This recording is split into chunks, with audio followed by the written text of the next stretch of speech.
Welcome everyone to the Bandits of Kale podcast. Here with my co-host Carbidar. Hello, that is I. I am Carbidar. Whoa. And now I'm probably gonna call you Ben, and everyone will be confused because everyone's used to you being Carbidar because I just named you Carbidar in the start of the episode. So exactly. So that's my username. Yeah. Obviously, my real name is Ben. Exactly. Just as yours is Harrison. So that's probably what I'll call you. Holy crap. Because your actual name, so of course that's what I usually say. Exactly. But yeah. So what's on the agenda today, man? How's it going? Oh, mate, it was pretty alright. Had a pretty succulent day. Oh yeah, that's right. Yeah, holy crap. We got bullied from some kids. Far out, yeah. It's a pretty memey story where we just went to a park. Yeah. Because Harrison's visiting my house, aka the only reason we're doing this podcast. Yeah, holy crap, same. We had to wait in a park for a bit, and there were these kids that were actually full on bullying us. Yeah. And it's pretty funny. But yeah, and then I actually cried. Oh mate. Not even, but oh no. Well, Bill and Ben just got absolutely gnomed by this one kid who was pretty mean. Yeah.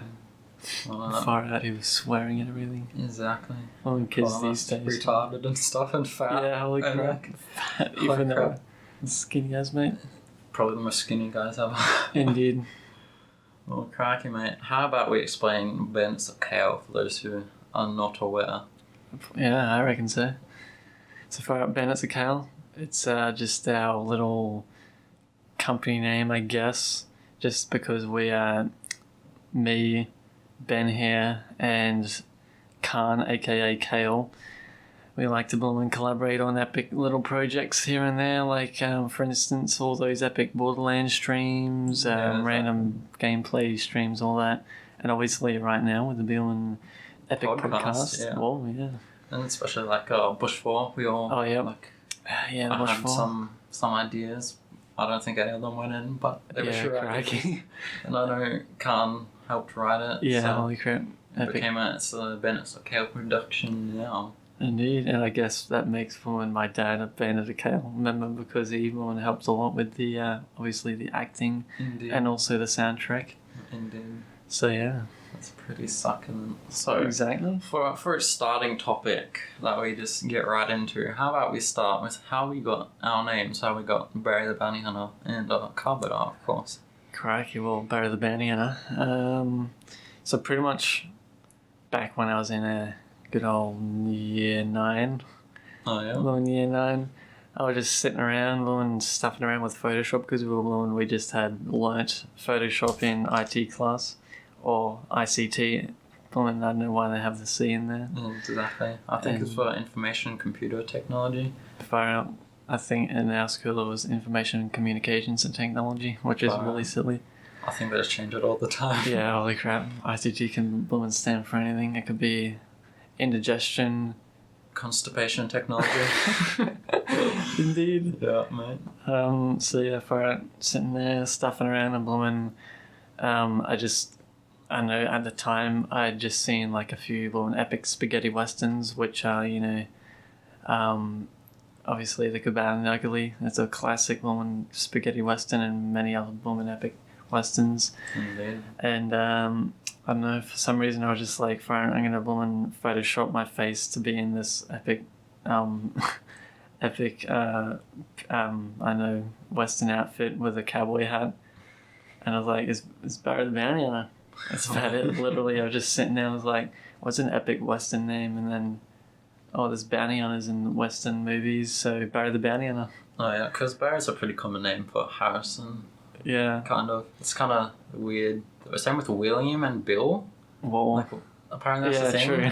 I have no idea. But for the origins of Barry go back pretty far.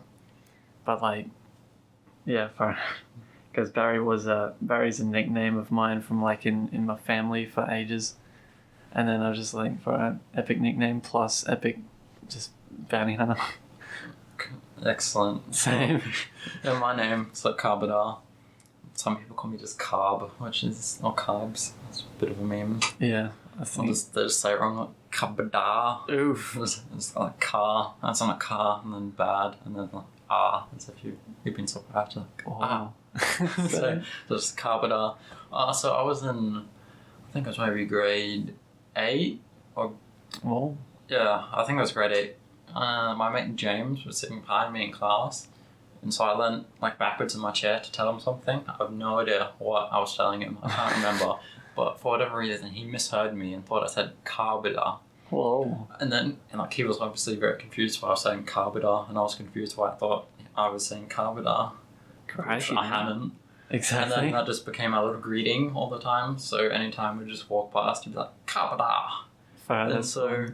When I first got my Steam account about 2 years ago, I was trying to think of an epic username to use and thought of that and went with it, and that's been my username on everything ever since. That's pretty nerdy. Pretty epic It's story like from my friend James. Yeah, far it sounds like an Excelsior meme. Same. Well, then, so yeah, that's about it. Well, then, epic origin names. Yeah. Time for chocolate. Oh my. Time for well, yum. Of course you would violate the whole microphone. Exactly, mate. So that's an excellent. Is that an excellent Freddo frog or choc? Wait, what is it? White choc, milky top. So it's been milk chocolate and then white chocolate. Yeah, for that's pretty excellent. Excellent.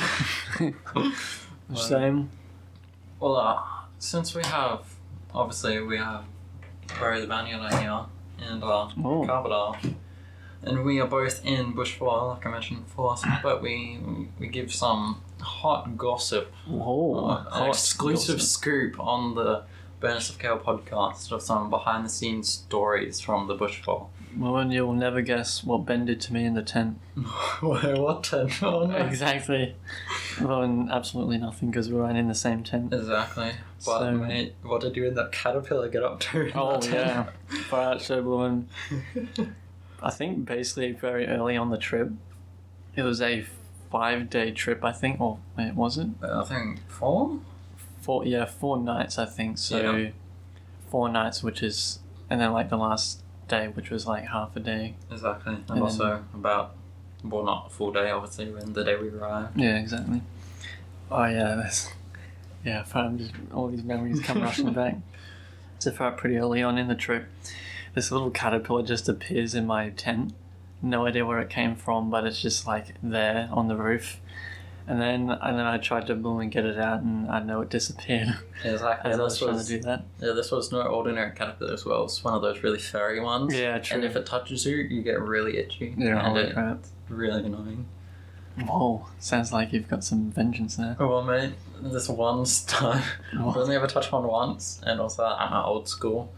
There was one on like one of those playgrounds, and since I think I was like grade 2, and I put my hand on it, but I didn't see it, and then got super irritated. Oh yeah. And like, yeah, so I don't like them. Got a bit of vendetta against them. So maybe that is why. I think afterwards, so you chucked it out of your tent in the morning when you woke up and disappeared. Was it the second night? You woke up the second morning? Yeah, I can't remember what, like, the chronology of when I saw it next, but yeah, it was in my tent again. Exactly. Like a little scallywag it is. And it was in the little tent pocket. And that was it. It just stayed there. Wait, so you chucked it out on the first morning when you got up, you chucked it out, and then later we were having lunch on one of those little park benches with like the roof over it. And we had a fire going, just for some warmth, I guess, even though it wasn't that. Yeah, it was more in the summer. Yeah, so I don't know why. Perfect cooking, even though we didn't use it either. And except for some taters. Yeah, that was a later time. So we found another hairy caterpillar. We don't know if this was the same one. Yeah. But we picked it up and we chucked it in the fire, and we tried to burn it. It maybe could have survived, and it was back in your tent again for vengeance, or it could have been its son. It was vowing vengeance on you for killing its father. Possibly. We're not sure. Maybe brother, maybe wife. I don't know the genders of caterpillars. to clarify, we threw in the I think we threw in the fire because Bloomin', holy crap, mate! What? You shivering there, mate? Yeah, cracky's a bit cold. Oh no, but alright, mate. Time to get a jump on. Oh mate, I'm alright. Oh, fine. Well, Bloomin', we chucked it in the fire because it was Bloomin' hanging around our Bloomin' little food and stuff. So Yeah, we didn't want it to get into that tea or Vicky's or just to whatever. clarify, we're not completely inhumane Exactly. bandits. So I mean, pretty much where we could have just chucked it on a tree somewhere, but we burnt it. Yeah, exactly. So yeah, well, anyway, it was in my Bloomin'. Just somehow, whatever Ben was saying, at some point found its way into my tent again, and Bloomin', it was in the tent pocket, and that was just where it stayed forever. Well, not forever, because I had to chuck it out when we moved. Bloomin' got out of Packed there. up, yeah. But yeah, far out, and it was like trying to make a cocoon because when I got it out, it had little Bloomin', what do you call it, silk all over it. Oh, fine, man. I don't remember that. Yeah, far out. That's about it. Yeah, cracky. So you have another epic story with fire, don't you? Oh yeah, holy crap. So pretty much every morning I would get up sort of early-ish, well before pretty much me. Yeah, Richie. Exactly. Yeah, I'm a bit of a heavy late sleeper. Yeah, far out. And I would go and, chop some wood like a hard-working boy, and then I'd go and light the fire even though we didn't need it. Chop the wood for no reason, light the fire for no reason. Indeed. And then one particular morning I was lighting it, got the matches out, started, doing the epic, what do you call it, flick. Exactly. And as I did it, a piece of that phosphorus blooming stuff on the end broke off and went right in my eye. Yeah, not on the surface of my eye, but like the little bit that connects, the eye to the nose bit. So it wasn't on the eye, but it really gnomed my blooming eye for the rest of the blooming trip. Yeah, it did. And then, so I was just in my tent, and before we went on the camping trip, I got in Watchmen Watchmen the graphic novel. Yeah, maybe. From a library, and just rented it out. And unrelated, but really good. Everyone should read it. Oh, yeah. Better than the movie, of course. Indeed. And so I was just sitting in my tent reading that, and then all of a sudden I just hear Barry screaming, and like in pain. I'm like, oh my gosh, is he dying? Yeah, and because I'd heard you chopping wood before, yeah, so exactly. I don't know if you actually just chopped your foot off. Yeah, holy crap. Oh, man. It's a pretty treacherous situation. Indeed. Yeah, far out. And then also far out, do you still remember the very first activity we did when we arrived? Obviously it was unpacking. Yeah. But remember how we got out the throwing knives, which was they were meant to be featured in the what do you call it? The Woman video. Exactly. But we just hadn't written it in. There's a lot of props I've gotten over the years that I really want to put in, but there's no really reason to put it in. So unlike the fire. Exactly. So Lauren chucked the throwing knives around. Lauren chucked out a Lauren epic tree. Yeah. So we just had 3 knives and we just chuck them at a tree. Yeah. I mean, it's way harder than it looks. Half the time they just bounce off the tree and don't even go in. And then, pretty much we're just chucking them at trees for a while. Exactly. Indeed. So, also, when you're watching it, guys, guys or gals, exactly. When you better appreciate the excruciating heat that we had to go through when when wearing those costumes, because it was middle of summer pretty much. Exactly. And we're wearing long sleeve jeans, face masks. Exactly. Hats. Yeah, holy crap. And then you have the vest. Yeah, exactly. As well. So that was not very. It was very warm. Yeah. Not very. Well, I try and. Holy crap! I'm about to sneeze. Oh man! Oh no. Oh. Oh. Yeah, right. Mate. Crikey. So yeah. It would be epic if we can do it living in the winter, but Indeed. yeah, also, well, in the very first push around the bounty was filmed in summer as well, so that was a pretty epic little throwback. Yeah. Oh, crikey. Crack, man, any tissue? Not even, I think I'm good. Oh, excellent. Crikey. Oh. So do we have any more stories from bushfire? I know. I have one where Oh. Whoa. got up one morning, really needed to pee, Oh, quite yeah. busting, and my tent has like 2 flaps on the outside. So you have like one's just a mesh that is connected to the actually connected. Wait, they're both connected, but one's just mesh, and then one's like made of the same material as the rest of the tent, and it's on the outside. So from the outside, you'd unzip Crikey, the mesh. I mean, not you'd unzip.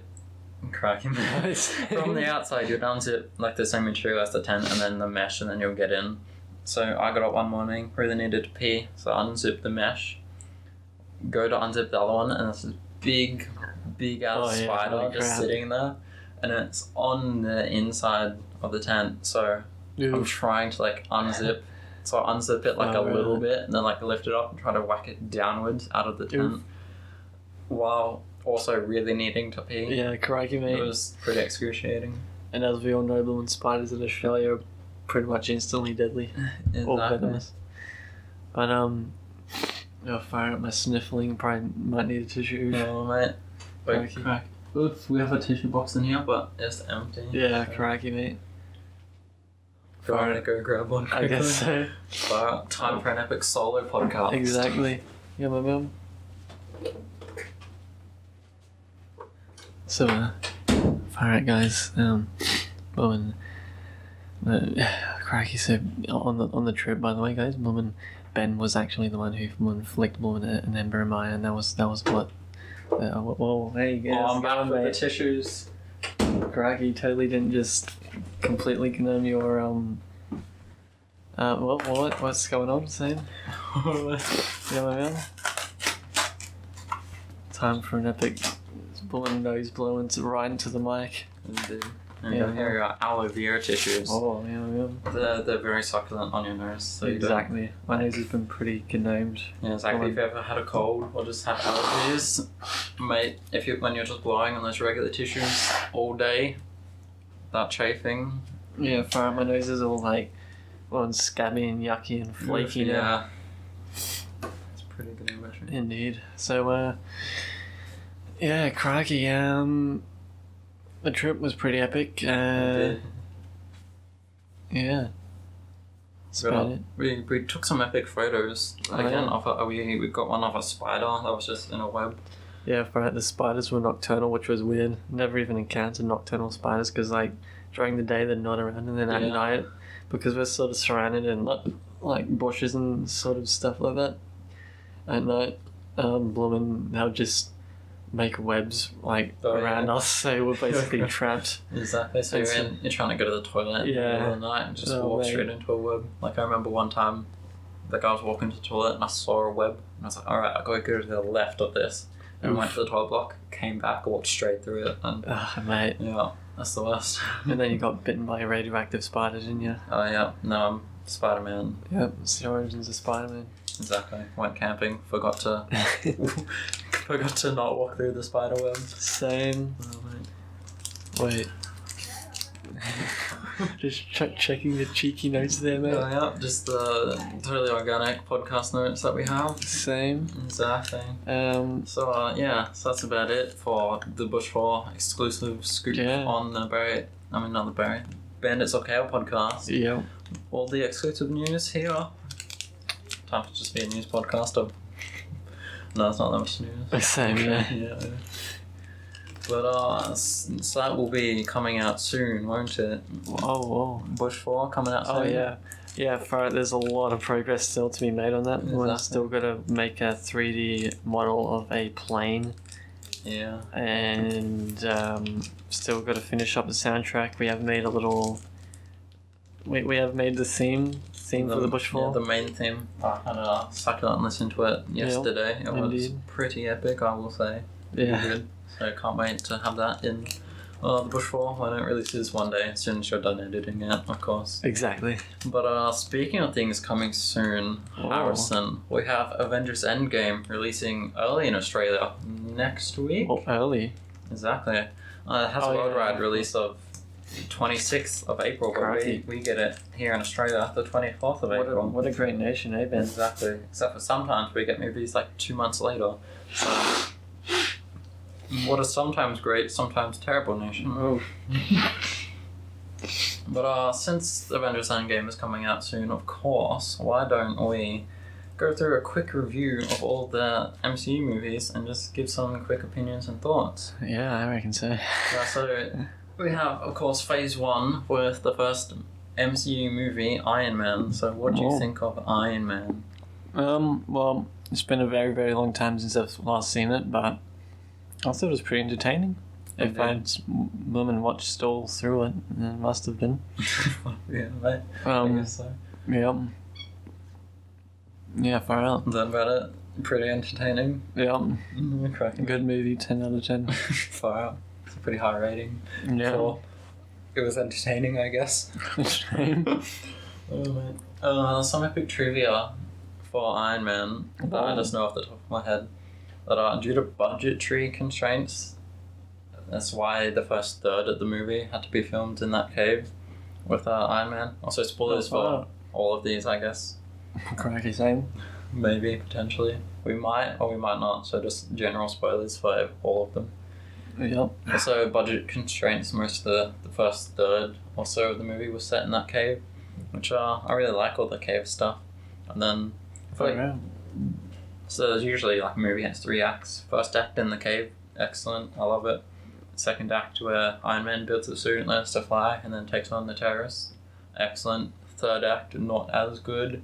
Crikey. Ironmonger, pretty boring-ish villain. He's one of those villains that's fine and then suddenly turns evil and is like, hey, I'm the villain now. Fine. Yeah. But, yeah. Well, it's still a pretty good movie. I'd give it probably 7.5 out of 10. Pretty epic. Rubber ducks. Well, yeah, I completely forgot about that movie. I just realised some of the... I think I only remember blowing the cave. That's about it. Probably the best part of the movie. Yeah. Actual movie. I don't know, like his building the suit montage and like learning to fly is pretty good. You remember him? Taking on that terrorist. Yeah, I love the part where he does that. The terrorist can get consumed. Yeah, when he like shoots a tank, Well, walks away from the explosion, doesn't look back like a cool guy. Exactly. Alright, so for the second movie in Phase 1, of course, and the second MCU movie, we have The Incredible Hulk. Whoa. What are your thoughts and opinions on that one? Well, unfortunately, my only memory of it is the part where... Whoa. What part? Fine, I can't even remember. You can't remember the one part that you remember? No, I know that part. I don't want to say because it's pretty youpy. Wait, oh no. Same. What a disgrace to the whole claw by making it like heart rate. Yeah, oof. Unless it is heart rate in the latest comic, and then what a faithful adaptation. Yeah, same.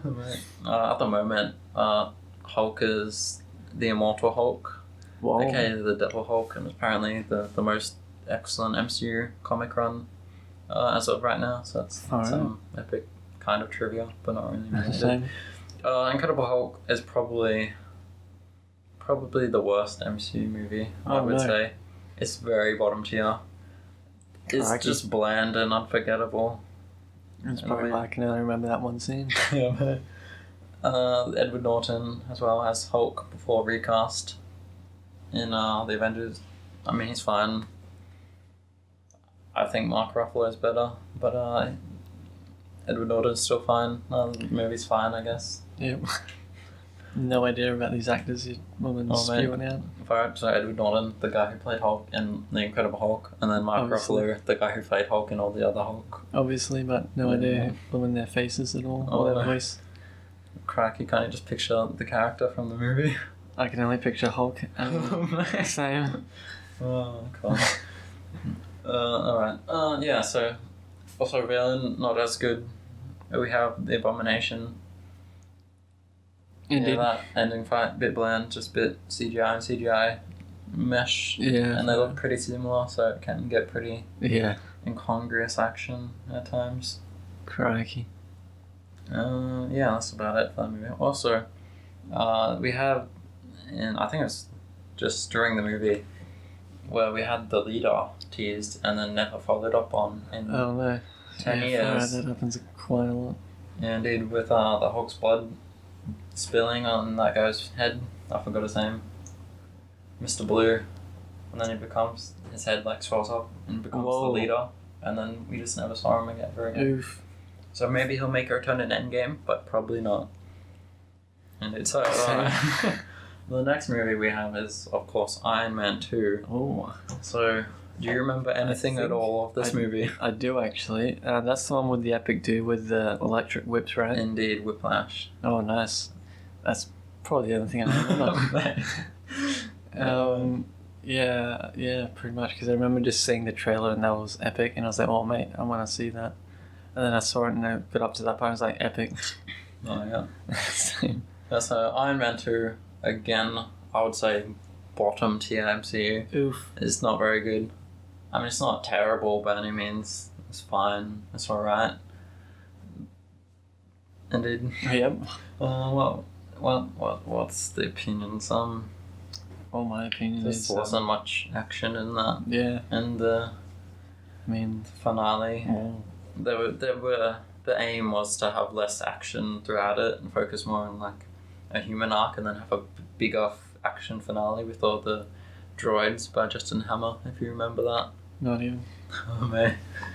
Okay. Cracking, mate. Yeah, so one a big action scene with like less action in between, but like the human stuff wasn't good enough for that. When we had the introduction of Black Widow, which was excellent, of course. I mean, she was fine in the movie, but excellent in other movies. Succulent. Yeah, indeed. What else? What else was in that movie? I will say though, briefcase Iron Man suit, excellent. Love that. Oh, whoa. You probably can't remember that either. I think I might. I don't know. That's probably thinking of a false memory. Yeah, but he has like the briefcase and he puts his arms into it and like does an unlock and puts it on his chest and like it spans out. It's pretty good. Far out. Yeah. There's nothing much to say about that except that the Russian guy really wants his bird. Whoa. Next movie, of course, number 4th Phase 1 film and 4th film, of course, is Thor 1. What do you reckon of that Thor one? I do actually remember that one. So that's for a change. But we're getting later and later in the chronology, so I get to remember him better and better. Because there was like 2 years difference, I think, maybe 3. 2 years difference. That's pretty big. Cracking, is it though? I mean, yeah, for a child. True. That's like a whole half lifetime. Indeed. A whole half lifetime, same. Exactly. So what do you think of Thor 1? Or just Thor? Well, Thor 1 was pretty... I don't know, I wasn't really into the one MCU at the time, so it was pretty meh-ish, I guess, but pretty epic.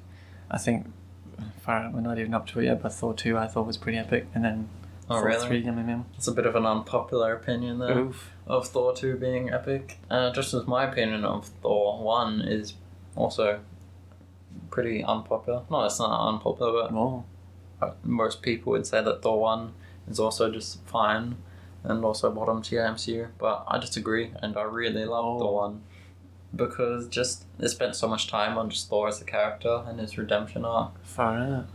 And I also had that really cool setting of the Mexican town, I think, New Mexico, wherever it was. Yeah, and they built like that whole set and then just destroyed it. Oof. So, yeah, pretty epic movie, I thought. I really liked the character arc in that. Thor has had a very interesting history with character arcs in the MCU, where he went almost a totally different character now because of Thor Ragnarok compared to Thor 1. But I still like Thor 1. I still like the Thor 1 version of Thor. And I thought the character arc and the overall story setting of Thor 1 was excellent. And it's probably one of my top tier MCU Yeah, man. Indeed. Next movie, of course, we have Phase 1 film, fifth MCU film, Captain America, The First Avenger. Whoa. The First Avenger. Indeed.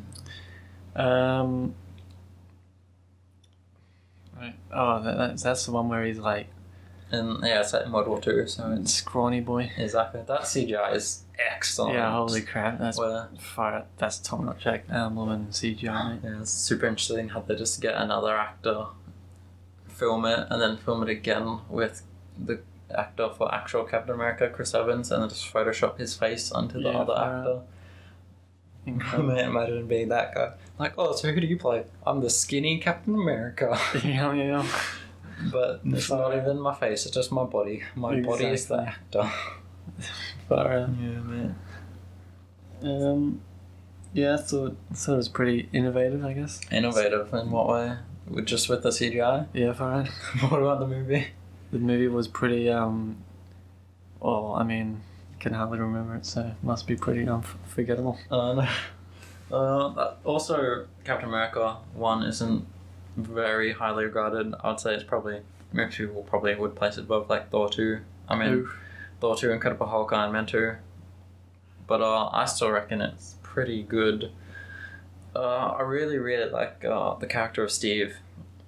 Steve Rogers, of course, Captain America. He's had a very, very consistent character in the MCU. It's pretty epic. Indeed, especially in Captain America Civil War, where he has that firm belief of patriotism and like free will, and he's not working like exclusive with the American government. He just wants America to be the best America, even if that means being rogue, which he does indeed do in this movie, Captain America 1, where Crikey. he goes off to rescue Bucky and all the other prisoners against orders just because he wants to do it, and he does. Far out with the best boy. Indeed.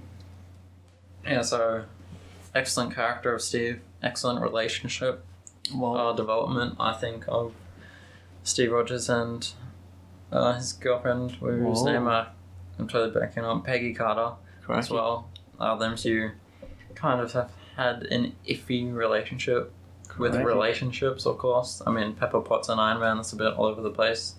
Indeed. But like they just randomly break up in between movies and then get back together in between movies as well. Actually, I think they break up in Iron Man 2, but then in between,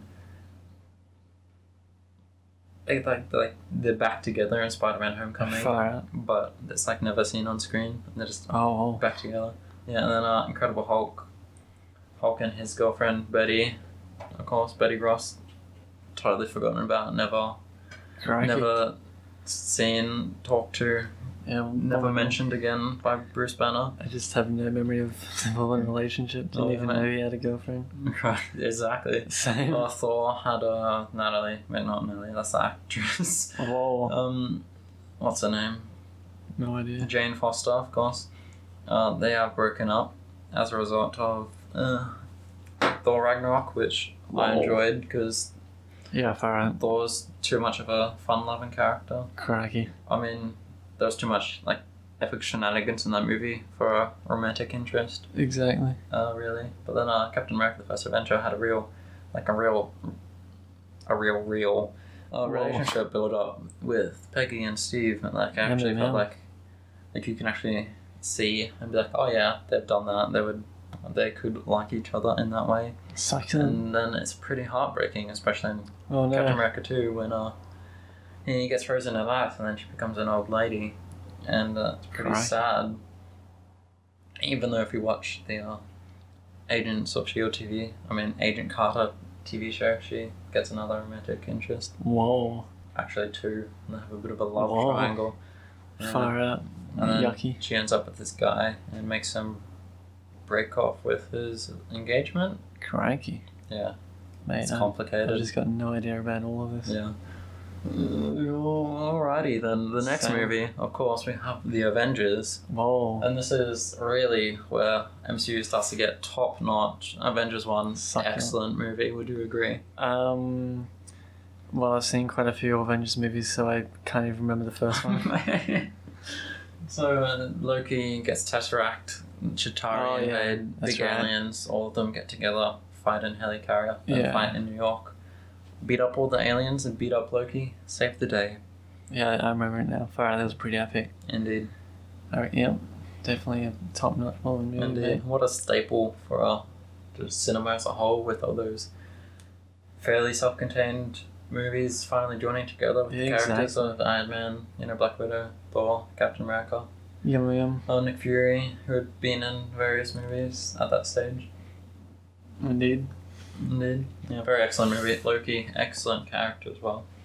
Excellent villain, has had another great character arc. Well, MCU really nails character arcs, especially with literally everyone. Crikey. Yeah. Yeah, far out. Indeed. Yum.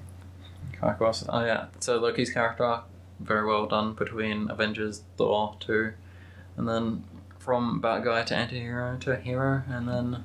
Yeah, crikey. Mate, spoilers, but dead. Whoa, what? Oh man. Alright, so that's all of Phase 1. We had 6 films altogether. On to Phase 2 with Iron Man 3. Whoa, Phase 2. The first Phase 2 movie, of course, and the 7th MCU movie. Crikey. So what do you reckon of Iron Man 3? Do you remember it at all?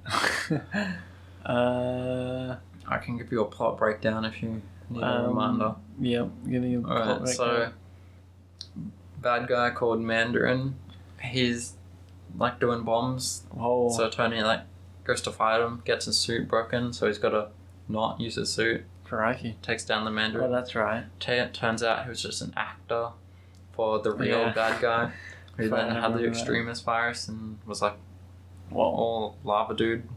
Crikey. Yeah, that's about it. And then they had a big fight. Iron Man had a lot of suits, then he blew them all up. Oof. The end. That's Iron Man 3. What, far out? Yeah, I do remember that blooming fake dude meme. Yeah.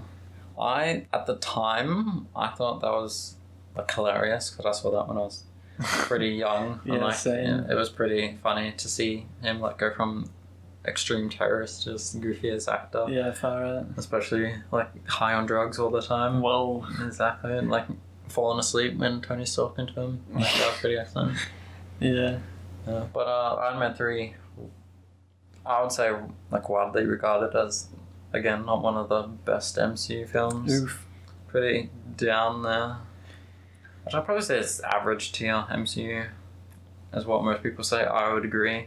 Like I said, at the time with the Mandarin reveal, I thought it was excellent, because I didn't really follow the comics at that time. But a lot of people were upset about that, because that's really Iron Man's biggest villain, and then they just made him not even real. Yeah, that's true. Fine, I remember all that. Holy crap. Yeah, so all the blooming banditry, everyone. It's the latest Batman movie, and then revealing Joker to just be fake and not real, and just an actor. Can you imagine that? Yeah, I'd probably cry. Exactly. And I mean that's pretty bad if they did that to the Joker, but yeah, Batman has so many villains. He has an enormous rogues gallery. Iron Man has just Mandarin. Oof. Essentially, he's the only really good and memorable villain, so a lot of people were upset about that. Crikey.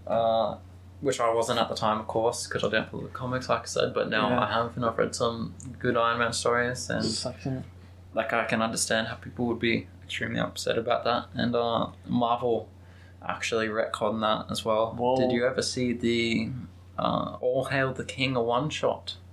Not even. Oh, mate, I think it was on the Thor The Dark World Blu-ray. Where they just released one-shots, which are just short, 5-minute videos, and it follows this investigative journalist as he goes into prison to interview the Mandarin, aka the fake one, and then it turns out that there is a real Mandarin, aka the Mandarin from the comics, and he's upset at Trevor Sattler, aka the guy who pretended to be the Mandarin, for stealing his name. So they go and try to assassinate him, and I think they end up kidnapping him. So they were like, uh-oh, fans didn't handle that well, let's retcon it. Turns out there is a real Mandarin with all the power rings, or whatever they're called. The Craggy. Alien rings of epic power. Same. Yeah. So the rings of power from Lord of the Rings. Oh man. Indeed. But that's about it for that movie. Moving on to the next one, of course, we have Thor The Dark World, which is the 8th MCU film, second Phase 2 film. So what do you think of Thor the Dark World? So that's Thor 2 pretty much? Yes, Thor 2. Yeah. Thor 2, keep on Thorin. Whoa. Thor 2, Electric Thor. Same. So that's the one with like the Dark Elf and the Ether. Yeah, I actually thought that was pretty epic. Yeah, I think of all the MCU films, I've seen all of them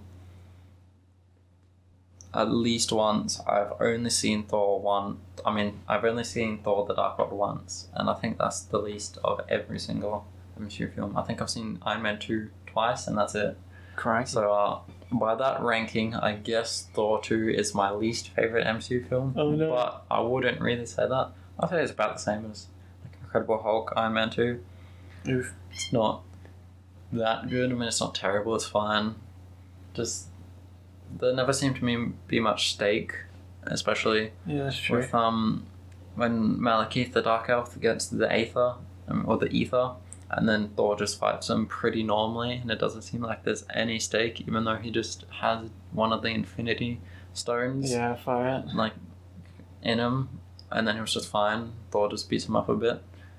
And like the whole diverging universes, destroy them all, like completely forgettable. Didn't feel like there were any stakes at all. Something that is vastly improved upon in the next movie. Whoa. Unless you wanted to add some more to your epic reasoning of why Thor the Dark World was epic.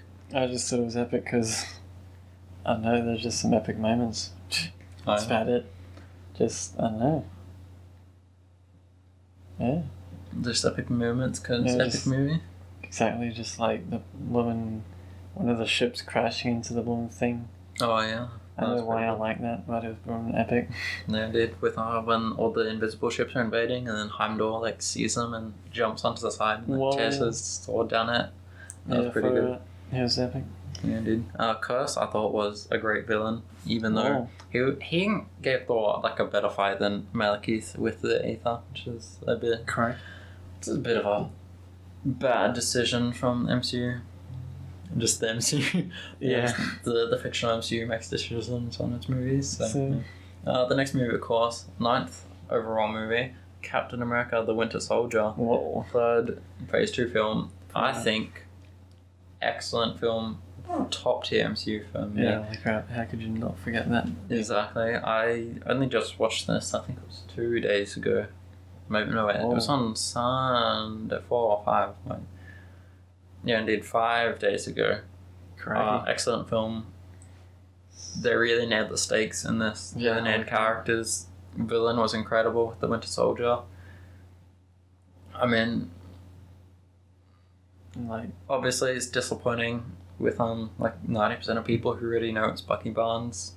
Same. From Captain America 1 who dies, but still that like twist is still excellent, even if you do know, and like you can just see the cinematography and especially the fight choreography and on the highway fight, is excellent. Yeah, and true. Like I've seen some behind the scenes of that with just like raw film and it's going at each other, and it's excellent. I think that was really a step up for the fighting cinematography in the MCU, and it is great. Indeed. Great film. Stakes felt actually real with Project Insight. Indeed. Yeah. Right. So and the ending, I thought the ending was great with Captain America potentially sacrificing himself and then sacrificing himself again to get beaten by Bucky, who then doesn't and then saves him from the water. So excellent ending. Indeed. Excellent movie all around, especially the performances. I watched a commentary while I was watching it, so I had the volume pretty low and I couldn't really hear it. But you can, like, it was really a pretty fresh experience for me. Just seeing them act without like hearing any of it, and you could just tell how much. Oh, far. Like excellent acting was just going into it. It's pretty succulent. Indeed, which just like. Because, like, obviously when there's not words, you focus more on the face and just, like, facial movements and, like, just little emotions, like, in the eyes and the mouth. So, excellent acting, excellent plot, excellent stakes, excellent character arc, excellent everything, excellent movie, I would say. Yum. On the next movie, we're having our 4th Phase 2 film, and we're 1, 2, 6. Yeah, 10th MCU film, Guardians of the Galaxy. What do you think of this? What a classic. That's what I reckon. Well, an epic aesthetic and everything. Pretty epic characters. That's about it. Alright. It's pretty epic. Yeah, James Gunn did excellent work there, directing Guardians of the Galaxy. Probably the biggest risk the MCU had taken with the film, because they went suddenly from relatively grounded, realistic, Earth-based to suddenly cosmos. Yeah, more cosmic adventures.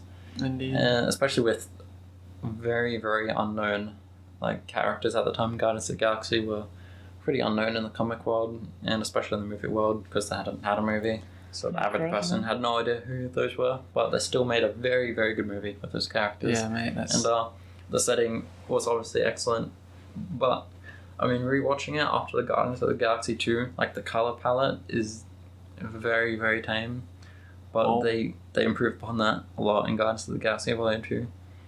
So I'm just very excited for Guardians of the Galaxy Volume 3 back with James Gunn. Exactly. So yeah.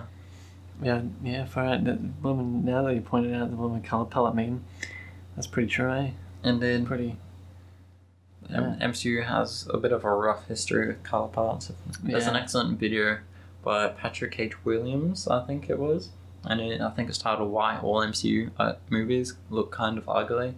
Excellent video. I would recommend it. I think it's just on YouTube. Yeah, man. Yeah, but he talks a lot about digital, film, and how it makes colours very bland, which is why Iron Man 2 and The Incredible Hulk look quite good, because they were shot on film compared to the rest of the movies, which were shot digitally. But that's about it for Guardians of the Galaxy. I think I've watched this movie the most of the MCU, so it is very top tier for me. Probably 5+ times. Pretty excellent movie, I would say. Same. But the next movie, of course, 11th MCU film, and 5th Phase 2 film, we have Avengers Age of Ultron. What do you think of this one? Mate, it's pretty epic. There are some epic moments, eh? Woman that's the one with the epic dude that can run really fast. Indeed, yeah, Quicksilver. Epic moment where he grabs the Thor's hammer. Oh yeah, and then just gets yanked. Yeah. Yeah, that's pretty good. I like that. It was really hard to do Quicksilver well after X-Men Days of Future Past had that excellent scene. Whoa. Have you even seen that, mate? X-Men Days of Future Past, where it's in the kitchen and he runs on the walls a bunch. Whoa. There's a few kitchens in those movies, isn't there? Far, mate, but epic slow-mo scene in a kitchen, there's not many. Yeah, crikey, I didn't remember that. Oh well. Probably haven't seen it. Crikey. Well, essentially, the X-Men movies, which is different universe, of course, with different Quicksilver, had a very, very, very good slow-mo scene with Quicksilver before Avengers had Age of Ultron and Quicksilver, so a lot of people were wondering how Avengers were gonna do better than that, because it was extremely excellent, like I've said. But I thought they did well. I mean, obviously, the X-Men team, top notch, blows Avengers out of the water, but Avengers still did well, especially with the hammer. I thought that was pretty funny. Yeah, for it. Yeah. And also Quicksilver sacrificing himself. Yeah, oof. That's a bit sad. I really liked the relationship he had with Hawkeye. Had a bit of banter, and then he ends up dying for him, which was pretty sad. And some epic trivia. But do you remember in that movie, in the second act, where they go to Hawkeye's house? I think so. And they have they meet his family, and his wife is pregnant. Oh yeah. With a son, who they're calling Nathan, but they hadn't decided on a middle name yet. And at the end of Avengers: Age of Ultron, you see that his middle name is called Pietro, named after Quicksilver's first name. Well, mate. So that's pretty small detail. Wow, that's pretty epic. Yeah. Epic detail, eh? So Quicksilver, Hawkeye.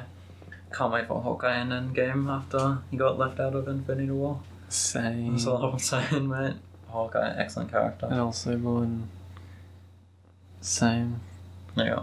So any more thoughts on Age of Ultron? I know a lot of people didn't like it as much as the first Avengers, simply because Avengers had the whole lots and lots of like smaller enemies with the Chitauri invading and like giant catastrophe, and then Avengers Age of Ultron did essentially the same thing with the Ultron bots. Oof. But I thought Ultron was an excellent villain. I reckon so too. James Spader, the voice actor, did a phenomenal job. Indeed. Like I can just like very clearly picture some lines he says. They're very iconic, very well delivered, and just very well acted, voice acted character. Yeah, far out. What a brilliant dude. Indeed. As well as the whole scene with the giant floating Sokovia. It's a pretty long scene, pretty lengthy final climax, but I thought like it's pretty breezy. You don't feel like it overstayed its welcome at all. That's pretty good. I probably like it more than most people. Cracky. But yeah, so that's Avengers Age of Ultron. Moving on to the 12th and final Phase 2 film, sixth film in Phase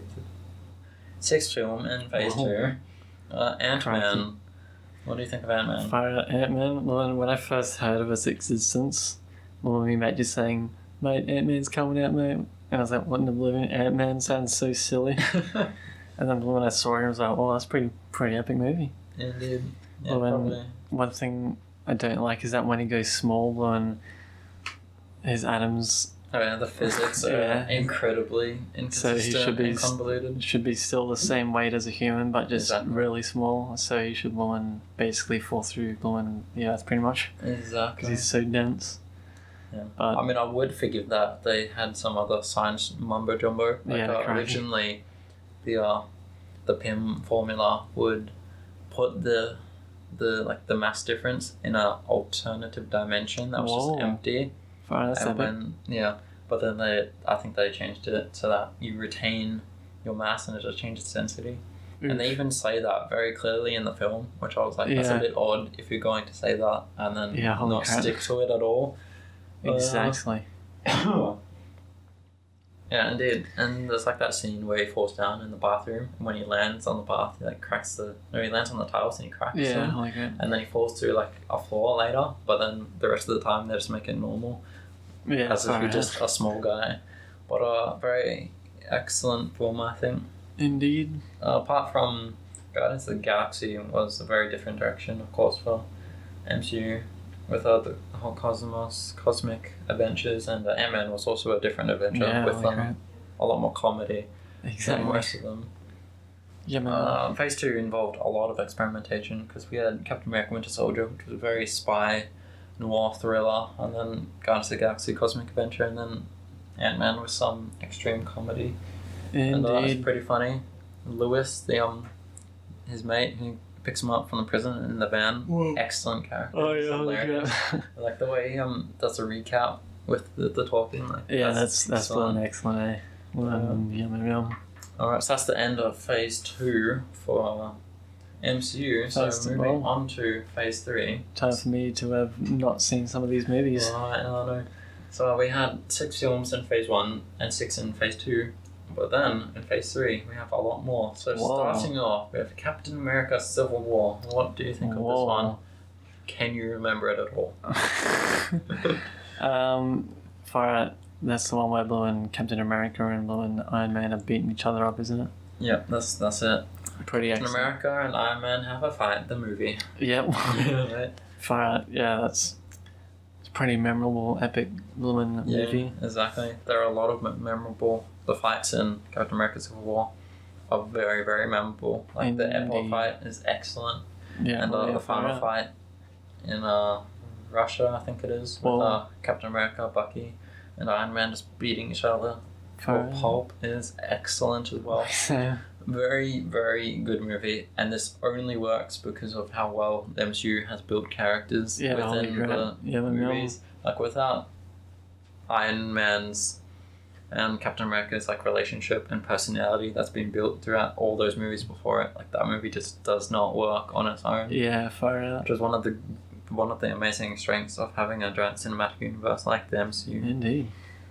So we have a very, very consistent characters with Captain America wanting to do what's right, and Iron Man feeling guilty after the events of Age of Ultron. With essentially, I don't know if you remember, but that lady confronts him with telling him how her son went to Sokovia for a mission trip and then got killed in the events of Age of Ultron, which was Tony's fault because he made Ultron, of course, so he's feeling very bad about that. And then that on top of finding out like his parents were killed by Bucky, like it's a very realistic like reaction in that movie. So very real characters, very good relationships that have been built throughout those movies. So excellent movie, I say. Very top tier. I remember when I first saw it, I didn't like it much. And on a second repeating, I like warmed up to it a lot more. And then I watched a very good movie by Ben from Canada on the Mr. Sunday Movies YouTube channel. I think it's called just Why Captain America I think it's just called Why Captain America Civil War is the best MCU movie, or just something like that. Yeah, maybe. It's recent-ish, but it goes a lot into character depth and details, and indeed, that made it pretty top tier for me. But the next movie we have 14th MCU film. Second Phase 3 film, Doctor Strange. What do you reckon? Oh mate, Doctor Strange, yummy yum. Yeah, right, I think that's probably that might just be. It's a bit of a bold statement. It might just be one of my favourite Woman MCU movies. Oh, wow. I don't know why, but I just like the blonde. Zany. Yeah, pretty zany. Pretty zany. And also extreme effects. Benedict Cumberbatch. Indeed. And yeah, some of the woman scenes were pretty well done, and indeed the zany effects. Yeah, especially with like the mirror I mentioned, and yeah, holy crap, the one was pretty epic.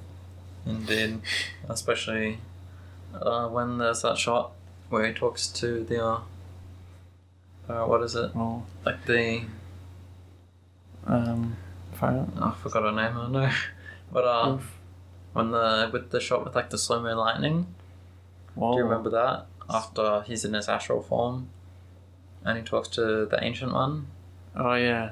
And there's like the slow-mo lightning. Excellent shot. Yeah, excellent holy crap, cinematography. Indeed. There's a lot of excellent cinematography in that movie. Yeah, fair enough. Another big departure, introducing magic into the MCU after it being sort of retconned as technology in Thor 1. But I think the exact line is that to some people, magic and technology are indistinguishable. Whoa.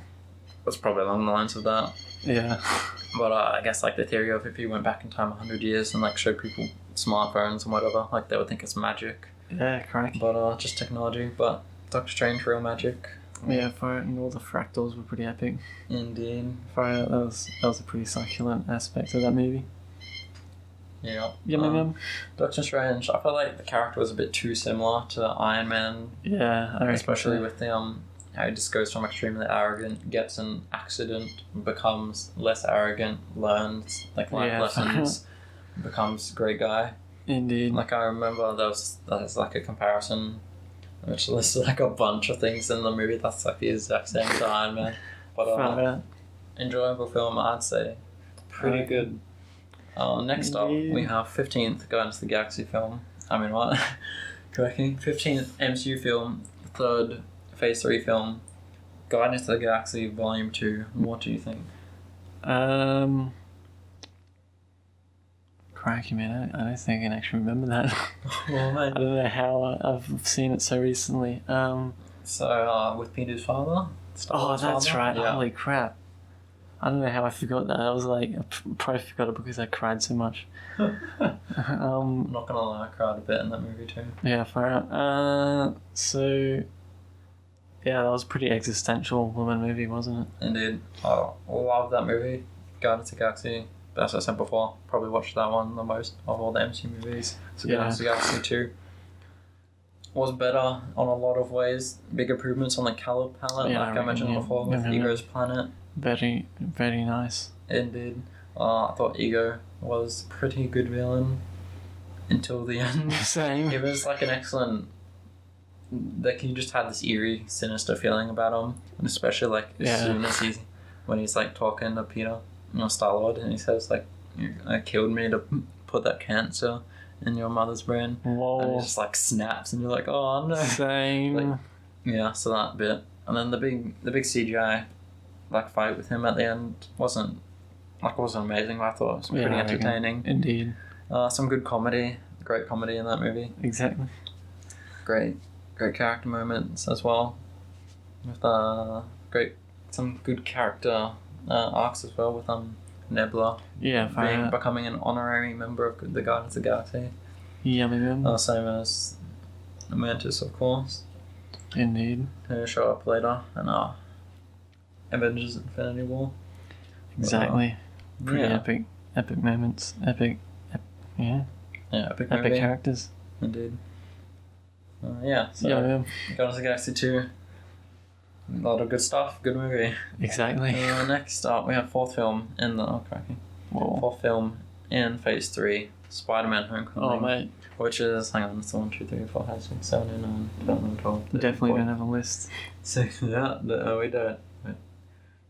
Probably just miscount, yeah. Oh, no way. Oof. So, Spider-Man: Homecoming. Same. So, yeah, Spider-Man: Homecoming blew in, 16th MCU film, by the way. Epic. So, I thought it was. I mean, it's been ages since we've seen a blooming epic Spider-Man movie, because there's not a single blooming Spider-Man movie on this list. Right, because they're not MCU films. Holy crap! What? Mate, MCU, because the other ones are not in the universe. Of course. Far out, one oblivion. Like the Tobey Maguire ones and Andrew Garfield. Far out. Didn't even realize. Crack, man. This is the MCU only. Oh yeah, I see. Not so yeah. Marvel movies. Oof. Yeah, well, exactly. There's not a single one on here, so it's been a while since we've had one, except for that. Wait. Oh, Amazing Spider-Man 2. That was 3 years ago. So Spider-Man: Homecoming was 2017, and the last movie was Amazing Spider-Man 2, which was 2014. Crikey, mate, 2014. Well, far out. I guess I don't remember that movie because it was pretty yucky. Yeah, a lot of people didn't like Amazing Spider-Man 2. Yeah, I didn't either. Amazing Spider-Man movies weren't the best, but and then Spider-Man: Homecoming certainly was. Exactly. It's far out. You can tell I'm not really into the whole woman Marvel films meme because I just completely forgot about that whole meme. Yeah, Spider-Man: Homecoming, very, very epic. Yeah, women love the relationship with Iron Man and Spider-Man. Oh, yeah. I know a lot of people didn't like that. Oh, oof. Because a large part of Spider-Man's character is that he pretty much works alone and learnt everything from himself and his philosophy, which we didn't even mention him being introduced in Captain America Civil War. But I really like the line, but it's the classic reboot of Spider-Man and they twist the line slightly. Whoa. Where of course with the cracky epic tidbit Easter egg, not really an Easter egg, but just a fact that in 1962 Amazing Fantasy 15, Spider-Man's first actual appearance, Uncle Ben never says with great power comes great responsibility. It's just Peter. Whoa, mate. Exactly. Holy crap. Indeed. Far out. But so then of course in the Raimi films, Uncle Ben says with great power comes great responsibility, and then Amazing Spider-Man next reboot, it is, I think Uncle Ben says if you have a skill to do something, then you have a moral obligation to do that thing. Crikey. Indeed. And then of course in Captain America Civil War, when Tony is recruiting him, he says, when you can do the things that I can do and you don't, and someone gets hurt, then they get hurt because of you, which I think is it's a pretty epic rendition of the with great power comes great responsibility. Indeed. Great movie, great Spider-Man film. Indeed. I didn't really mind the whole Tony Stark relationship because that's pretty much the main arc and theme of that movie, with him getting the suit taken away and still going after Vulture. Exactly. But I know a lot of people don't like how high-tech the Spidey suit is, but Crikey. I mean, Spider-Man, of course, genius inventor, so he would invent that stuff anyway. Yeah. Good film. I love it. Great Spider-Man film. I've probably seen that a lot compared to some of the other MCU films. Probably Guardians of the Galaxy I've seen the most, and this one maybe second or third. Excellent movie. I love it. The character of Ned, he's great. Oh yeah. Sort of amalgamation of different comic characters, but Yeah. very, very good character. He's hilarious. Same. I really like the nerdiness that they. It's a bit of a struggle to get the nerdiness right and not have it not to have it just overly. Oh, this is an actor trying to be nerdy in a film that's making him seem like an outcast, but just like the stuff they do that seems like just the average person would do if they were Peter Parker, which is pretty much the main point of Spider-Man, is just to be an average person, because another epic detail, but Stan Lee just wanted a character that people could relate to instead of like billionaire playboys. Yeah, fine. With like geniuses, so they just made regular nerdy kid outcast, got bit by radioactive spider, became superhero. Like anyone can do that. Anyone can feel like Spider-Man, if you will, with the epic donkey meme, but makes you feel like Spider-Man because Spider-Man's a relatable character, and that's why he was designed. So, and he's a pretty popular character, isn't he? Indeed, it's Marvel's most popular character of all time. Yeah, man. But moving on to the next movie, then Thor Ragnarok, the fifth Phase 3 movie, and of course 17th MCU movie. What do you think of Thor Ragnarok, mate? Oh well, I thought it was excellent. Indeed, it was. I agree with that. Thor Ragnarok, although the character is a large shift from what we've seen previously for Thor, he is excellent. Taika Waititi, also a very large MCU. Yes. Indeed. Standard change, amazing setting, color palette. Like I mentioned, they're really improving it in the later films. Thor Ragnarok, excellent. Yeah, color palette, excellent setting on Sakaar. Grandmaster with Jeff Goldblum, excellent character. Yeah, that was one excellent. So yeah, man. I love that movie a lot. I think it's excellent. Probably one of my other favourite MCU films. Yeah, I'd say the same. Well, so. What have we got next? Okay, so Black Panther. Have you seen this one? Not even. No. Exactly. Well, we're getting into the territory where I just haven't seen the films. Alright, so of course Black Panther is 18th MCU movie and 6th Phase 3 movie. So all the other phases have been 6 movies long, except for Phase 3, which is longer than 6, just because, I guess. Yeah, same. But time to spoiler review this. Black Panther is, when I first saw it, I didn't really like the plot. It felt very straightforward and predictable. Like as soon as every scene, you know where each scene is going to unfold and play out. Crikey. You know what's going to happen. Yeah. But I had a blast watching it. Yeah, maybe. I think very excellent villain with Killmonger. Chadwick Boseman, the actor for Black Panther, he does an excellent job. Very, very good. And Andy Serkis as Claw, very, very excellent. He's hilarious. Very, very excellent. He gets 2 excellents. Andy Serkis. Crikey, that's pretty. Indeed. Yeah, so Black Panther, pretty good, bad plot, good movie, I guess, enjoyable. Exactly. Alright, next we have probably the biggest and maybe bestest question mark film, Avengers Infinity War, of course being the 7th Phase 3 film, and I guess I think 20th. Wait. Can't even remember what you said before. 19th film in the MCU. So have you seen Infinity War? Yeah, far out. I saw it at the cinemas. Epic. Indeed. Yeah, but when it was, I don't know why, but I know why, but when I didn't cry at the end because when everyone spoiled the ending pretty much. Oh no. Like far out, I was like, oh wait, like it's even if someone says like far out Avengers Infinity War is super sad, it's like, oh crikey, and then I know what to expect. Exactly. Then. So yeah. Those spoilers, mate. Those bandits. Exactly, and then far out. Like if I didn't, if no one said it was like 0 expectations, I'd probably enjoy it way more or not really enjoy it, but would be sad way more. It was definitely epic and enjoyable because Thanos put an epic villain. Indeed, very very good villain. Probably the best MCU. And Blum portrayed very well. Exactly, Josh Brolin, fantastic voice work. Yeah, Indeed. The characters. It's hard to say without seeing Endgame, I would say. Whoa. Because Captain America, he does not get a lot of play in Infinity War. Oof. And that is because he's getting a lot more in Endgame.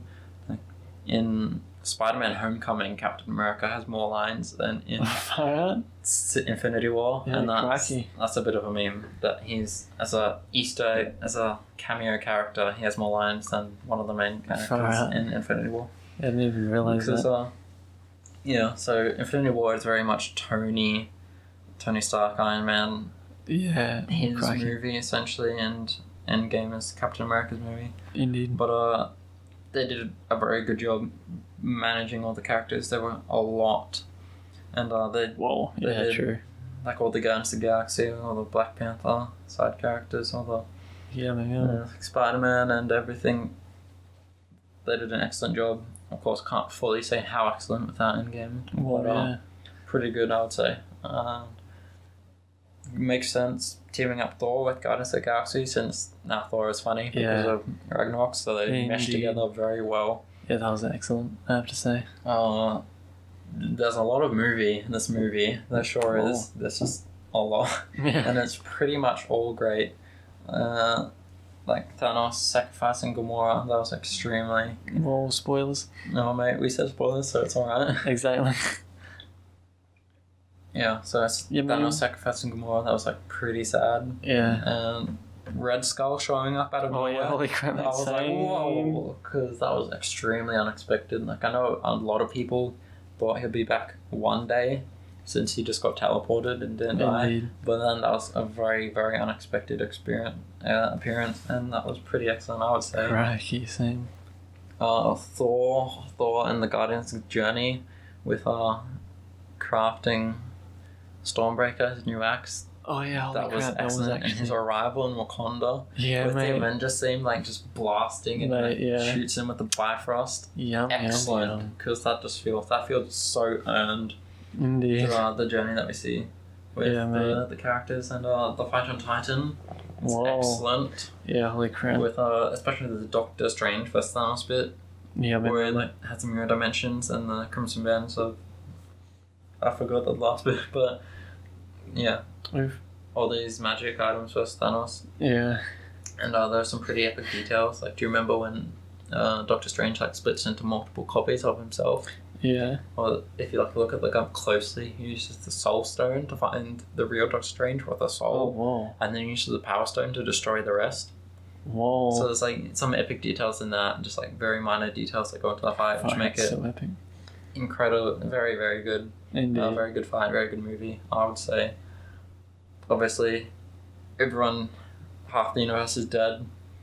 They're gonna have to fix that in Endgame, so tentatively I would say Avengers Infinity War, excellent MCU film. Indeed. Probably one of my favourites, unless Endgame is terrible, which I highly doubt. Oh yeah, same. I'm very excited for Endgame. The MCU just keeps getting better and better, doesn't it? Indeed, unless you don't like Ant-Man and the Wasp. Whoa, guess who hasn't seen it? Oh man, oh no. Same. Which of course is the next movie. In the 10th, no not 10th, Whoa. 1, 2, 3, 4, 5, 6, 8th Phase 3 movie, and of course 20th MCU movie. Yeah, man. So you haven't seen it at all? Nope. I would say mediocre. It's fine. No. Probably worse than the first Ant-Man. Oh, crikey. But I mean, it's alright. It's MCU, so it's it's good enough for your average entertainment. Indeed. The villain was better than just copy of Hero, like Ant-Man with Yellow Jacket. Yeah. And there was some great comedy in that as well. Lewis makes a return and he gets even more limelight than in the original Ant-Man, which is excellent. Yeah. Succulent. But I think the trailer really did this movie a disservice, because nearly all the cool shrinking stuff was revealed in the trailer. Oof. Like kitchen fight, that's the giant salt shaker. Highway chase, giant Pez dispenser. Shrinking building, shrinking car. Just a lot. Guess who hasn't seen the trailer? No, mate. Is it a spoiler if it's in the trailer? Far out. Cracky. Yeah, so just So, average, I guess.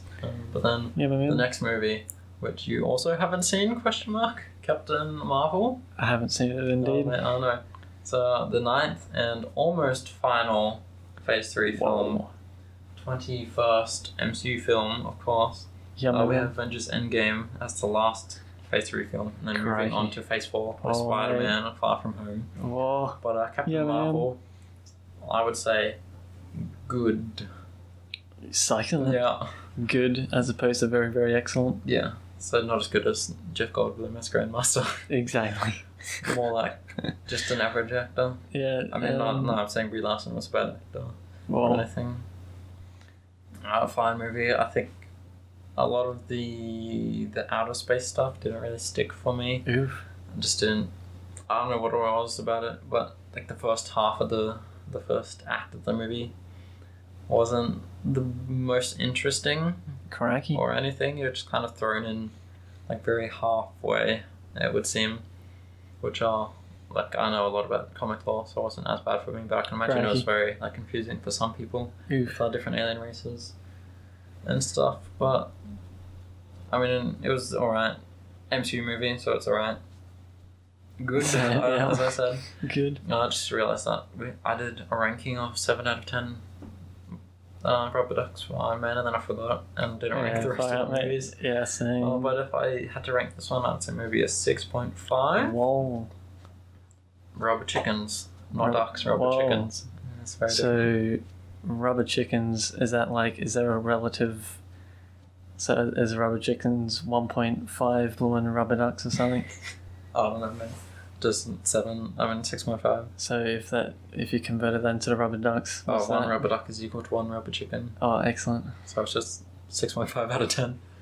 Wow. And that's all the MCU movies. So you've seen most of these, except for Black Panther and Ant-Man and the Wasp, Captain Marvel. Indeed. So most of them. I can't remember in most of Phase 1. Yeah. But that's all the MCU movies. Indeed. So since we're talking about stuff and almost reviewing them, how about we quickly go over some of our favourite games? Oh, favourite games? I came out of nowhere. Right, sure did that. Epic segue that was not scripted at all. Exactly. Alright, so what are some of your favourite games of all time? Well, as I told you today, I was like, crikey, I think Hyperlight Drifter is one of my favourite games. I have a pretty interesting story with Hyperlight Drifter. Of course, I bought it through GTA. GTA. Yeah, mate. G2A, mate. Oh, wait, crikey, did I say GTA? Yep. Oh, no. So I bought it through G2A. Of course, the pretty dodgy grey market. Yeah, crikey, mate. Steam key shop. Oof. I got my key. Fine. I redeemed it. Fine. Installed Hyperlight Drifter. Hadn't played it yet because I was playing a different game at the time, which I also got from G2A. Oh. Wait, crack. GTA. I don't know why. From that store, Hat in Time, excellent game. Also. Oh yeah, Fire Hat in Time. Indeed, probably. I wouldn't say it's one of my favorite games, but excellent game. So I'll just quickly honorable mention it. Yeah. But so one day I booted up Steam and my key got revoked. Oh no. So I went to that side I bought it from and had to do a refund, and I got the refund fine. Succulent. So that was epic. Fire. But then afterwards, so I didn't have if you went to Steam, it would show up under my games, but there was no play button. It was just buy. I think it said purchase. Yeah. But if you just went to the Steam directory, and then under Hyperlight Drifter, there's the .exe, and you can just launch it. I could play it, but I didn't want to get my account banned, so I just uninstalled it, and I haven't played it since. That's my story with Hyperlight Drifter. Yeah, fair enough. Well, I bought it for the PC as well. Sick. Oh mate, cracky. And yeah, I don't know. I was just for some reason when you're experience something in a not good mood or in not good blooming error or something. Oh yeah. And then later on you go back and you're like, oh cracky, and then you remember all the bad times. Yeah, your memories are reflective of your mood essentially. Exactly. So I kind of just refunded it. Oof. Oh no. What a bad decision that was, because then later on, well, actually, it was kind of a good decision, because later on I got it for the Switch, and the Switch has way more content for it. Indeed. It has, special edition, I think it's called. Yeah, it has like an extra level, which is a really epic level. Extra weapon, new character. Oh, pretty epic. Excellent. So, how many characters are there in the game? Is there only one? Well, apart from the new character? Yeah, there's only one, which is like the hyperlight default, yeah. drifter dude, and then there's the other one, which is just like an epic dog meme. Oh man, excellent. It's pretty epic. Yes, it's very, very nice. So yeah, crikey. Indeed. Far out spooky animals outside. Yeah, mate. My house is a little bit in the country, so yeah, wouldn't love it. I don't. Oh no. One of my favorite games that I've played is Abzu. Have you ever heard of it? Yeah, mate. Yeah, my mum. Have you played it? Not even. Oh no. So it's from, I think it was the creative director from so there's a game called Journey that was on the PS4. It's a very, very unique game. It's almost its own genre. Like if you say a game it's like a Journey, then people would understand what you mean. So in that sense, it's literally its own genre. Crikey. Of games, and that was made by a studio called That Game Company. Excellent name. Same. And I think the creative director for Journey left That Game's company, and he founded his own studio. Crikey. Called, I think he was the co-founder, called Giant Squid Games, and they made Abzu, which is similar to Journey in the same way that an FPS can be similar to another FPS because it's a genre. What an excellent game! I really love the storytelling. That's very left open, and you discover it on your own, through exploration and just playing the game. Very excellent, and I enjoyed it so much that I emailed Giant Squid Games, the company that made it, and I said how much I enjoyed it, and then they were like, "Oh, thanks, mate. Hey, do you live in the US? Because we want to send you something." Whoa. And I don't live in the US, of course. I live in Australia. With best nation. Sometimes, because we get movies early. Oh, yes, But I had my brother was in America briefly for a trip. And so I got it sent to him, and then he gave it back to me when he arrived home. And so it was an epic shirt from Giant Squid Games with their logo on it. So far out.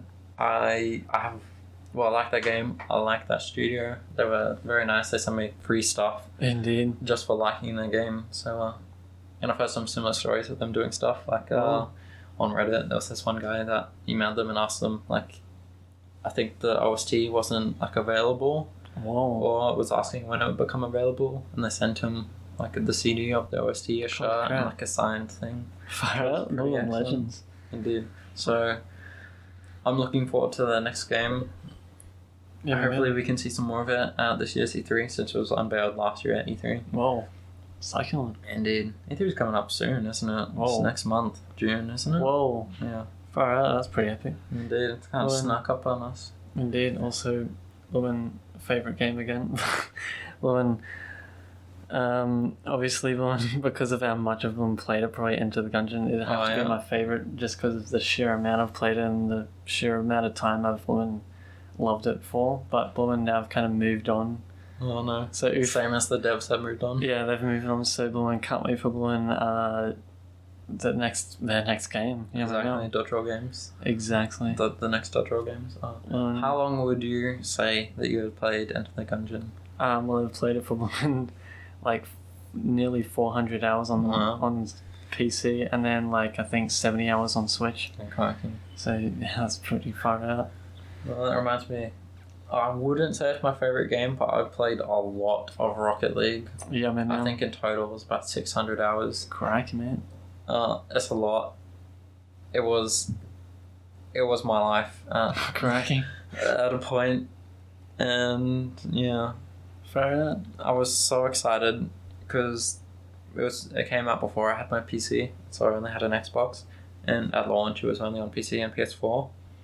Wow. And so I was very, very disappointed, but there had been rumours or like people speculated that they would make an Xbox One port because why wouldn't they? Free money, essentially. Same.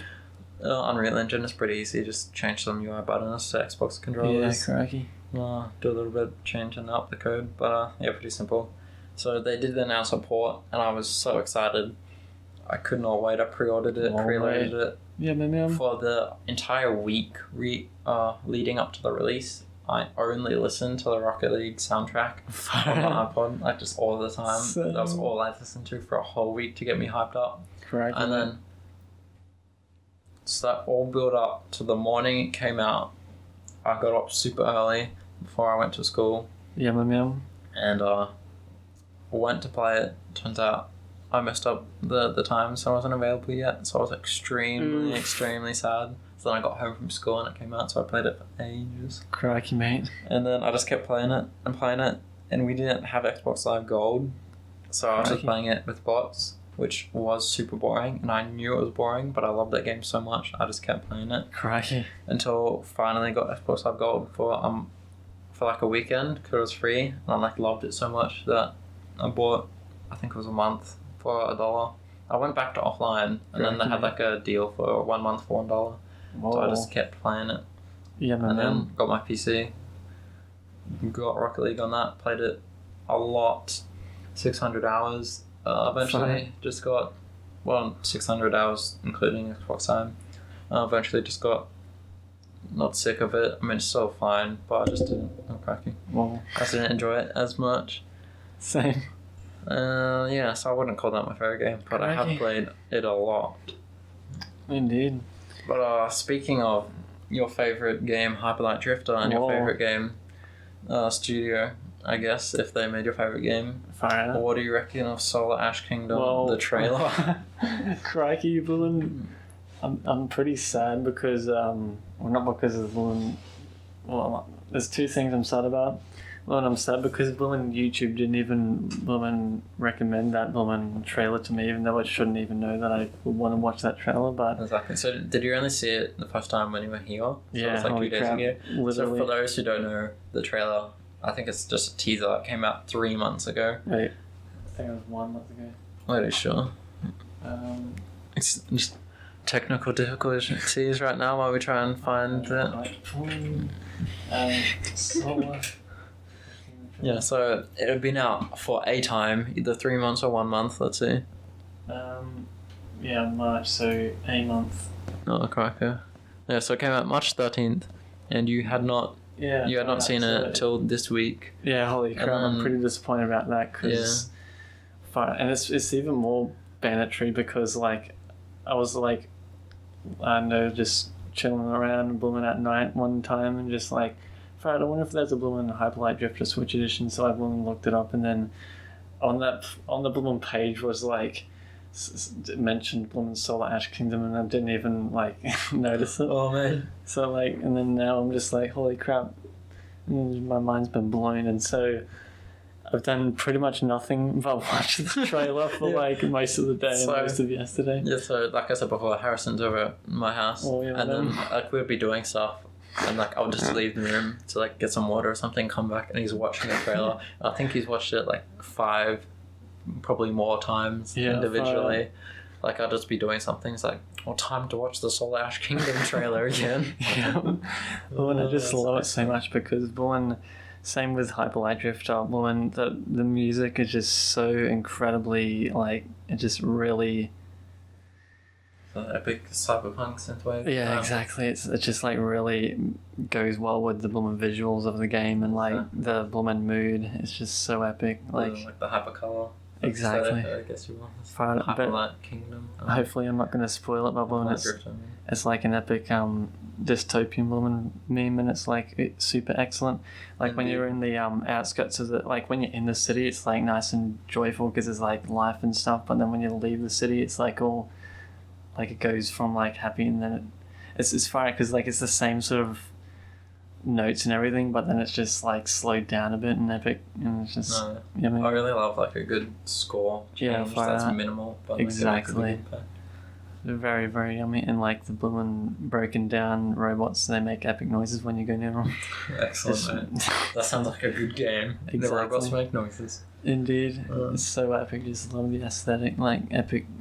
Just so much history in the woman environment, and you can just like walk around and just like wonder what in oblivion has happened here. That sounds pretty excellent. I should probably get it again. Exactly. But probably not, because I have so many other games I haven't played yet. Cracky. Also, Bullman, we haven't even tried it out, but there's apparently, well, not apparently, there is a Bullman 2-player Bullman mode on Hyperlight Drifter, so... Oh. Because when I went into the menu, I just saw it, and I was like, whoa, yum. Fire. Time to play 2-player Hyperlight Drifter, but fun. Solar Kingdom, can't wait, yum. Exactly. But also, Epic Game Store. Oh yeah, oof. Big disappointment for that. Yeah, time to just pirate it. Indeed. I'll just buy it from Epic Game Store and then just pirate it. That's pretty excellent. Same. Yeah, cracking. Another one of our favourite games though, mate. Oh yeah. Borderlands. Yeah, I've kind of been like, Borderlands is definitely like an all-time favourite game of mine. Played it full at least 6 months after it came out, far out. Excellent. As a kid. A little kid playing on Borderlands. Exactly, but epic game. But then blew in April 3rd or 4th, blew in the epicness of Borderlands 2, Borderlands 1 Remaster. Borderlands Game of the Year Enhanced. Exactly what I mean. Same. I would say Borderlands. I love Borderlands 1. Excellent game. Indeed. I wouldn't say I'm a Borderlands fan, but also I have not played Borderlands 2 or Borderlands the pre-sequel. Yeah. I've just had a bunch of other games and cracky. Pretty long story, but played Borderlands 1, played the DLC, or the first DLC, so the Zombie Island of Dr. Ned. Yeah, my best DLC. Yeah, and then started on the third DLC, but then I had essentially my save file got corrupted in Borderlands 1, and I couldn't figure out what it was because it would just crash on launch, and I eventually figured out it was my save file that got corrupted. Yeah, correct. And so I would never like play 2 because I hadn't finished 1, but I couldn't finish 1 because it would just crash. What a conundrum. And then found out it was my save file, so I could fix it while I would also delete all my progress. Yeah. And that was pretty excruciating to have to play the whole game again, considering it took me 20 hours also to beat the main game. Indeed. But then remastered edition, we've been having a blast. Yeah, holy crap. Yeah, it's pretty epic. Hang on, let me check how long we've played it for. I think like 20 hours at this point. But yeah, far out. One thing I love about Borderlands 1... 18 hours, but... 18 hours, yeah. One thing I love about Borderlands 1 is just the amount of glitches. Yeah, man. Like, it's such a kind of buggy game, and there's like a bunch of little things and stuff you can meme about with. But it's my favorite type of buggy, where it's buggy and that it adds to the experience and doesn't ruin it in a sense that you can still do everything. Yeah. Like, there's epic... Like, you can go out of bounds. Yeah, it's like... if you know how. Like, that doesn't ruin the game. Yeah, it's not game breaking. Epic shenanigans. Like, there's some glitches that, like, just, you know, like the kind that you just, like, walking around and then boom, and game crashes. Yeah, exactly. Lose all your progress. Bad, or, like, where you lose progress, exactly. You know? Like, then, missions will just not work. Exactly. You have to restart. Like, those banditry or, like, really, really bad physics glitches that don't work, but when they're wacky physics glitches, where like, you go off a cliff and just like fly. That's pretty excellent, I would say. Yeah, but then Borderlands Game of the Year Edition Enhanced barely fixed anything. Yeah, exactly. It's a lot. It's pretty much just a graphical enhancement. Yeah, and there's a few new oofy glitches and stuff. Yeah, exactly. Like crikey, I mean they did plug up some epic out of map glitches. Oh no. There's only one that I could find that they fixed, but like all the other ones are pretty still there, except for the T-Bone Junction one. I haven't even tried that out, but I bet it will still be there. Also the Blumen Car and the Firestone. Glad they kept that in. Oh yeah. And the car physics, I don't know if it's just me, but I feel like the car physics have changed slightly. Cause I would agree with that, because you just roll over like a small rock. Yeah. It's like, if you just like hit a small rock, you just completely stop. But then also if you're like going in a circle for whatever reason, when you're going in a circle, the physics are just like cranked to 10. Yeah. So you could just like fly into there. Exactly. Excellent. Indeed. Yeah, we haven't Blumen, if only you would let us Blumen go to T-Bone Junction because there's epic stuff in there. I know. Blumen, we haven't tried out the Blumen Epic new car, the car that for the new car. Oh, the monster movie. Yeah, that. There's also Blumen the Racer or something that goes super fast. Oh mate. And like the physics get really gnomed when you run out of the turbo boost. Far out. So can't wait to see that. But if you're not going to play it because you don't want to play it, just for clarification, because I haven't actually done those DLC. Yeah, exactly. So I want to like actually play them properly with the story. Indeed. Before we just get met with like glitches. Same. And just meme around with the car mechanics, but yeah, crikey. Alright. Yeah, far out. It's pretty epic remaster so far. Very nice. Golden chest. Every time we go back to like New Haven or something, just to turn a quest, I always go to the bounty board and then I come back and Barry's just entering hundreds of codes. Yeah, far out. Because for some reason, must just be because Blumen made a shift code Blumen account or something, or Blumen had played Borderlands 2. Blumen, I got 75 gold keys in them, and also at the start I got epic legendary weapons. Very nice. Indeed. I think you used it so much you just literally broke the one in your head. It just didn't work anymore. Yeah, it just stayed open and I was like, oof. And then like it wouldn't even close when like you exited the map and went back in, so that was yucky. But when I guess it was good because I could just actually organically get loot then. Yeah, same. Yeah, so then I was just taking like all the actual stuff because you had so many golden chest guns. Yeah, fair enough. Indeed. Well, I think that's enough of our favourite games. Indeed. We were going to do a Q&A, but this podcast is running a little bit long for that. Crikey. I reckon maybe we should do it another time for episode 2. What do you reckon? Oh, I reckon that's a pretty stellar idea. Alright, then I guess this is the end of the podcast. Indeed. I hope you all enjoyed listening to the Bandits of Kale podcast, of course. Hopefully you had a great time. Indeed. This is Carbadar, and this is Barry. Exactly. So I hope you had an excellent time, and we'll see you next podcast. And goodbye.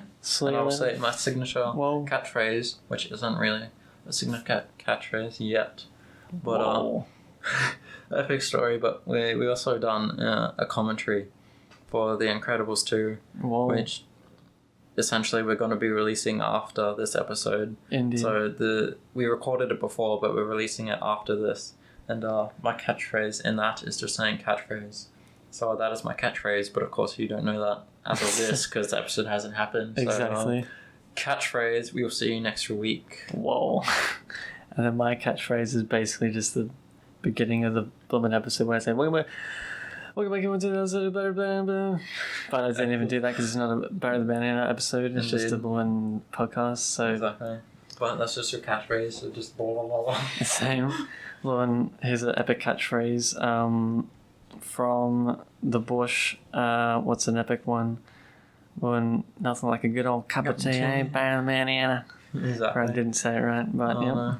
Nothing like a good old cup of tea, Barry the Banana. Nothing like a good old cup of tea, eh, Barry the Banana? Yummy. Alright, so that's it. Catchphrase and your catchphrase. See you next week. Yeah. No, I know. The one I've already said, so it's just... Okay, goodbye. See you later, holy crap. G'day again everyone, this podcast, the next one will be uploaded to YouTube. Then after that, all podcast episodes will be uploaded to Anchor FM and Spotify, the link of which will be on screen. And stay tuned next week for the Q&A special.